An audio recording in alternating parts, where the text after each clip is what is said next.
बहुत समय पहले की बात है बच्चों। हिमालय की गोद में बसा एक सुंदर राज्य था, चांदनीपुर। वहाँ की रानी थी चांदनी रानी। उनकी त्वचा चांद की तरह चमकती थी। वे बहुत दयालु थीं और बच्चों से उन्हें बहुत लगाव था। उनका राज्य फूलों, हरियाली और हंसी से भरा रहता था। एक रात रानी चांदनी ने एक अनोखा सपना देखा। एक झील जो चांदी की तरह चमक रही थी और उस झील के पास एक बूढ़ा साधु खड़ा था, जिसने कहा, रानी चांदनी, ये झील तुम्हारे राज्य की किस्मत बदल सकती है।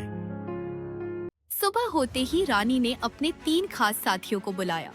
गुब्बू, नन्हा गीदड़ टकटकी, चतुर तोता और मीरा बहादुर अनाथ लड़की। सबने मिलकर जादुई झील की खोज शुरू की। जंगलों से लेकर पहाड़ों तक एक साहसी यात्रा शुरू हुई। रास्ते में उन्हें 3 बड़ी परीक्षाओं से गुजरना पड़ा। पहली, एक भूखा दानव जो रास्ता रोक रहा था। हमें रास्ता चाहिए, लेकिन हम हिंसा नहीं चाहते। दूसरी, गुफा में फंसी एक बुजुर्ग लोमड़ी को बचाना। हमें इसे बचाना होगा, चाहे जितनी मुश्किल हो। तीसरी, एक अंधेरी घाटी जहां उन्हें अपने डर से लड़ना पड़ा। मुझे अंधेरे से डर लगता है। डरो मत गुब्बू, मैं साथ हूँ। लेकिन रानी और उसके साथी पीछे नहीं हटे। कई दिनों की यात्रा के बाद उन्हें वह झील मिल ही गई। झील की चांदी जैसी चमक आंखों को चौंधिया रही थी। झील के बीचों बीच वही साधु खड़े थे। तुमने सच्चे दिल, साहस और दया का परिचय दिया है। अब यह झील तुम्हारे राज्य की रक्षा करेगी। झील के बीच से एक सुनहरा कमल निकला। इस कमल को अपने राज्य में लगाओ। इससे हरियाली और खुशहाली लौटेगी।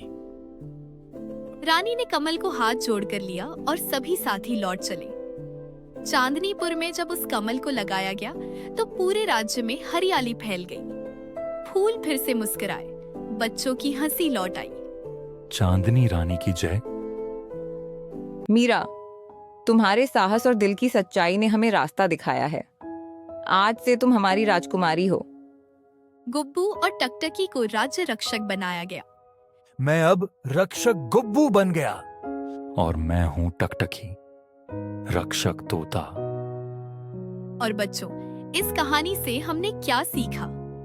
सच्चा जादू तलवार या ताज में नहीं होता, बल्कि एक सच्चे दिल और अच्छे कर्मों में छुपा होता है।